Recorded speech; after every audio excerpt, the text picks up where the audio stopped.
السلام علیکم ورحمۃ اللہ وبرکاتہ۔ دوستو، جیسا کہ آپ کو پتہ ہے کہ میلاد النبی کا ایک بہت بڑا جلوس نکالتے ہیں کچھ حضرات، تو کچھ حضرات اس میں اختلاف کرتے ہیں، اس کی مخالفت کرتے ہیں۔ تو عوام یہ نہیں سمجھ پاتی کہ ان میں سے کون صحیح ہے اور کون غلط، کہ دونوں طرف علماء ہوتے ہیں اور دونوں ہی طرف عالم حضرات ہوتے ہیں۔ آج کی ویڈیو دیکھنے کے بعد آپ کے دماغ سے سارے ڈاؤٹ کلیئر ہو جائیں گے اور آپ یہ اچھی طرح سمجھ جائیں گے کہ ہمیں میلاد منانا چاہیے یا نہیں، میلاد کا جشن میں شرکت کرنی چاہیے یا نہیں۔ آئیے دیکھتے ہیں۔ حامدوں و مسلیوں و مسلمہ۔ آج کا ٹاپک تھوڑا پیچیدہ ہے، اسی لیے اگر عوام کو سمجھ میں نہ آئے تو کسی عالم کو دکھا کر اس کو سمجھ لیں۔ آج کا ہمارا موضوع ہے عدم الفعل اور ترک الفعل۔ اس ویڈیو کو اگر آپ آخر تک دیکھیں گے تو ان دونوں چیزوں کا مطلب آپ کو اچھے سے سمجھ میں آ جائے گا، اور یہ وہ تھرمومیٹر ہے جس کے ذریعے سے آپ سنت اور بدعت کے درمیان فرق آسانی سے کر لیں گے۔ اصلی اور ڈمی کے اندر کیا فرق ہوتا ہے وہ آپ کو سمجھ میں آ جائے گا۔ صبح شام سنتے رہتے ہیں کہ ہم سب کی اور پورے عالم کے تمام انسانوں کی کامیابی پورے دین پر چلنے میں ہے اور آپ صلی اللہ علیہ وسلم کے طریقے زندگی کو اختیار کرنے میں ہے۔ جو شخص آپ صلی اللہ علیہ وسلم کے طریقے کو اختیار کرے گا وہ دنیا اور آخرت میں کامیاب ہوگا، اور جو آپ صلی اللہ علیہ وسلم کے طریقے سے ہٹ کر زندگی گزارے گا وہ دنیا اور آخرت دونوں جہاں میں ناکام ہوگا۔ تو جس طرح آپ صلی اللہ علیہ وسلم کے قول اور فعل، یعنی جن چیزوں کو آپ صلی اللہ علیہ وسلم نے کیا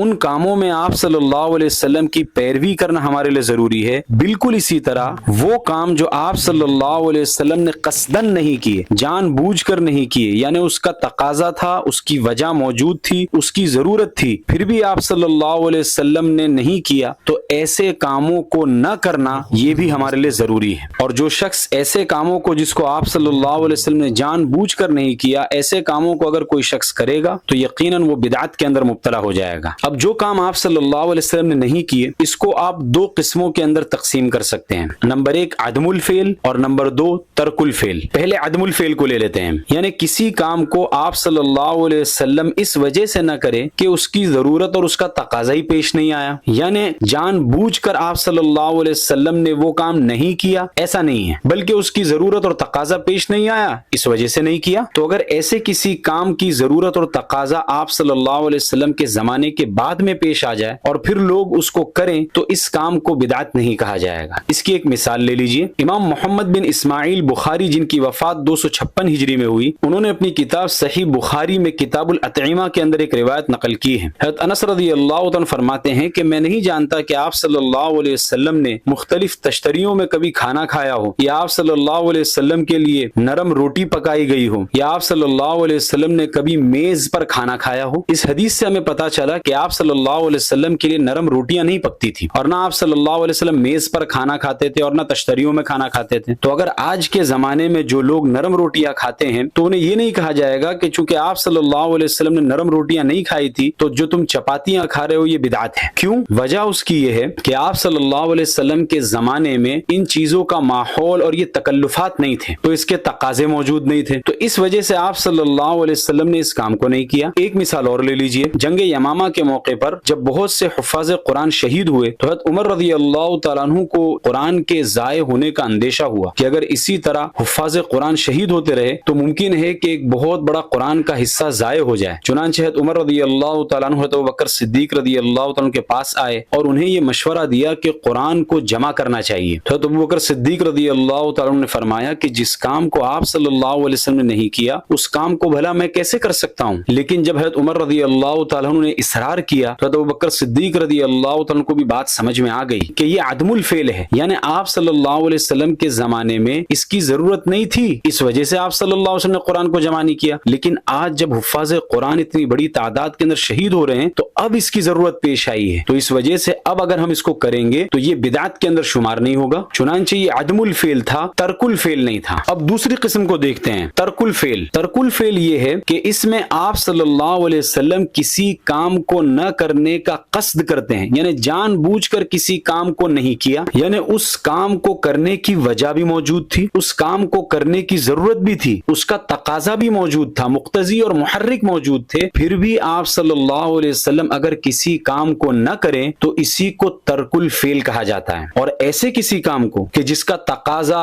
اور ضرورت موجود ہو، اس کے بعد بھی آپ صلی اللہ علیہ وسلم اس کو نہ کریں اور پھر بعد کے زمانے کے اندر لوگ اس کو دین بنا کر کرنے لگے، اسی کو بدعت کہا جاتا ہے اور اسی کو احداث کہا جاتا ہے۔ اس کی بھی ایک مثال لے لیجئے، ہم سب 5 وقت کی نماز جماعت کے ساتھ میں مسجد کے اندر پڑھتے ہیں۔ اب جماعت کے اندر لوگوں کو جمع کیا جاتا ہے، اسی لیے شریعت نے ہمیں اذان کا طریقہ بھی دے دیا کہ لوگوں کو جمع کرنا ہے تو اذان بالکل اس کے لیے مناسب ہے، اذان دو تاکہ لوگ سب جمع ہو جائے اور پھر جماعت کے ساتھ میں نماز پڑھو۔ اب آئیے عیدین کی نماز کی طرف، عید الفطر کی نماز اور عید الاضحیٰ کی نماز، یہ دونوں نمازیں بھی عبادت ہیں اور ہے بھی با جماعت، کہ جماعت کے بغیر اگر آپ عید کی نماز پڑھو گے تو وہ نماز ہوگی نہیں۔ اب جب عیدین کی نماز میں بھی جماعت ضروری ہے تو جماعت کے لیے تو اذان بھی ضروری تھی، کیونکہ لوگوں کو جمع کرنا ہے تو اذان سے بہتر کیا چیز ہو تاکہ اذان سن کر سب لوگ مسجد میں آ جائیں اور پھر جماعت سے نماز پڑھ سکیں۔ یعنی عید کی نماز چونکہ جماعت کے ساتھ ہوتی ہے، اس وجہ سے یہاں پر اذان کی ضرورت اور اذان کا تقاضا موجود ہے، وجہ موجود ہے اذان دینے کی، پھر بھی آپ صلی اللہ علیہ وسلم نے عید کی نماز میں اذان نہیں کہلوائی۔ اب یہاں پر بات کو ذرا دھیان سے سمجھیے کہ عید کی نماز ایک عبادت تھی اور عبادت بھی ایسی جس میں لوگوں کو جمع کرنا ہے اور لوگوں کو جمع کرنے کے لیے اذان بہت مناسب چیز تھی، لیکن جب آپ صلی اللہ علیہ وسلم نے اس کو نہیں کیا، تقاضا موجود ہے، محرک اور مقتضی موجود ہے، ضرورت موجود ہے، اس کے باوجود آپ صلی اللہ علیہ وسلم نے عید کی نماز کے اندر اذان اور اقامت نہیں کہی، اسی کو ترک الفعل کہتے ہیں۔ یعنی ضرورت اور تقاضا ہونے کے باوجود قصداً آپ صلی اللہ علیہ وسلم کسی کام کو نہ کریں۔ اب اگر بعد میں کوئی شخص عیدین کی نماز کے لیے اذان شروع کر دے تو اسی کو بدعت کہا جائے گا۔ اب تک کی پوری کلپ کا خلاصہ یہ ہوا کہ آپ صلی اللہ علیہ وسلم نے جو کام نہیں کیے ہیں وہ 2 طرح کے ہیں، ایک عدم الفعل اور ایک ترک الفعل۔ عدم الفعل کے اندر یہ ہوتا ہے کہ اس کام کی ضرورت اور تقاضا ہی نہیں ہوتا، اس وجہ سے آپ صلی اللہ علیہ وسلم نے نہیں کیا، تو ایسا کوئی کام اگر بعد والے کرے تو یہ بدعت نہیں ہے۔ لیکن ترک الفعل میں یہ ہوتا ہے کہ آپ صلی اللہ علیہ وسلم کے سامنے تقاضا، ضرورت، محرک اور مقتضی موجود ہوتا ہے، اس کے باوجود آپ صلی اللہ علیہ وسلم اس کام کو نہیں کرتے، اس کو ترک الفعل کہا جاتا ہے۔ اور اس کام کو اگر بعد والے لوگ دین بنا کر کریں گے تو یقیناً یہ بدعت ہے۔ حکیم الامت مجدد الملت حضرت مولانا اشرف علی تھانوی قدس سرہ، جن کی وفات 1943 عیسوی میں ہوئی، وعد السرور کے اندر انہوں نے ترک الفعل کے سلسلے میں محفل میلاد کی مثال دی ہے۔ یعنی عید میلاد منانا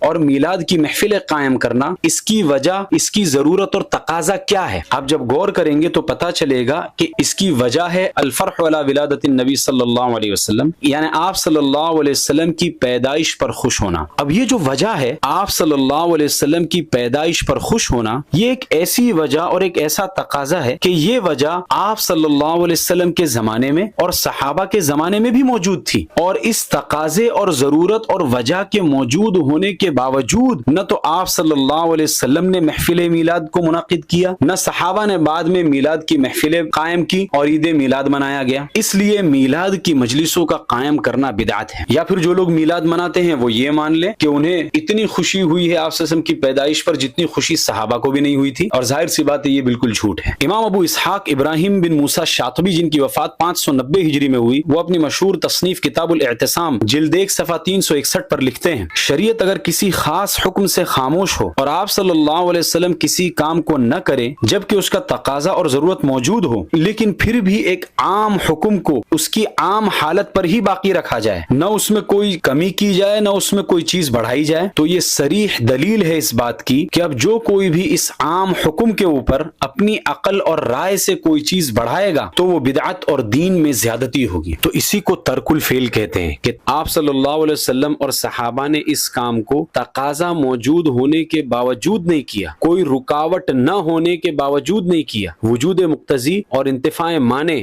دونوں کے ہوتے ہوئے آپ صلی اللہ علیہ وسلم کا اس کام کو نہ کرنا، یہ صریح اس بات کی دلیل ہے کہ آگے کے زمانے میں اگر لوگ اس کام کو دین بنا کر کریں گے تو یہ بدعت ہو جائے گا۔ اسی کو صریح بدعت کہا جاتا ہے۔ اسی لیے ہم نے کلپ کے شروع میں کہا تھا کہ جس طرح آپ صلی اللہ علیہ وسلم کے قول اور فعل کے اندر آپ صلی اللہ علیہ وسلم کی پیروی اور اتباع کرنا ضروری ہے، اسی طرح جو کام آپ صلی اللہ علیہ وسلم نے تقاضا ہونے کے باوجود قصدن نہیں کیا،